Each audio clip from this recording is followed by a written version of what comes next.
வணக்கம் மாணவர்களே. இந்த வீடியோவில் 9ஆம் வகுப்பு கணிதம் அலகு 3 இயற்கணிதம் இதில் பயிற்சி 3இல் 2ல் 6வது கணக்கு பார்க்க போகிறோம். என்ன கொடுத்துருக்காங்க பாருங்க.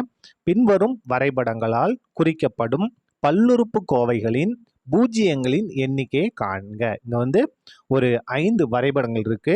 இந்த வரைபடங்களை நம்ம கரெக்டாக பார்க்கணும். இந்த வரைபடம் இருக்கு இல்லையா, எக்ஸ் அச்சை எத்தனை இடத்துல சந்திக்குதோ அத்தனை பூஜ்ஜியங்கள் இருக்கும். எக்ஸ் அச்சை எத்தனை இடத்துல சந்திக்குதோ அத்தனை பூஜ்ஜியங்கள் இருக்கும். பாருங்க, முதல் இது பாருங்க, இதான் என்னது வரைபடம். இது எக்ஸ் அச்சு, கிடைமட்ட அச்சு எக்ஸ் அச்சு, செங்குத்து அச்சு ஒய் அச்சு. எதை சந்திக்கணும்? எக்ஸ் அச்சை சந்திக்கணும். பாருங்க, இந்த வரைபடம் எக்ஸ் அச்சை எத்தனை இடத்துல சந்திக்குது? 1 2 இடத்துல சந்திக்குதா? அப்ப இதற்கு எத்தனை பூஜ்ஜியங்கள்? 2. பூஜ்ஜியங்களின் எண்ணிக்கை 2. சரியா? ரெண்டாவது பாருங்க, எதை சந்திக்கணும்? எக்ஸ் அச்சை சந்திக்கணும். கிடைமட்ட அச்சு தான் எக்ஸ் அச்சு. பாருங்க, 1 2 3 இடத்துல சந்திக்குது. அப்போ பூஜ்ஜியங்களின் எண்ணிக்கை 3.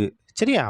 அதற்கடுத்தது மூணாவது பாருங்க, இந்த வரைபடம் எக்ஸ் அச்சு இங்க இருக்கு, எக்ஸ் அச்சை சந்திக்கவே இல்லை. அப்போ இதுக்கு பூஜ்ஜியங்கள் இருக்குமா? இருக்காது. அப்போ பூஜ்ஜியங்களின் எண்ணிக்கை 0. பூஜ்ஜியங்களின் எண்ணிக்கை 0. அடுத்தது நாலாவது பாருங்க. நாலாவது இங்க இருக்கு பாருங்க, எப்படி இருக்கு படம்? இது எக்ஸ் அச்சை எத்தனை இடத்துல சந்திக்குது? பாருங்க, இந்த இடத்துல சந்திக்குதா? இது எக்ஸ் அச்சு தான், இந்த இடத்துல சந்திக்குது. ஒரே ஒரு இடத்துல சந்திக்குதா? இது எக்ஸ் அச்சு தான்.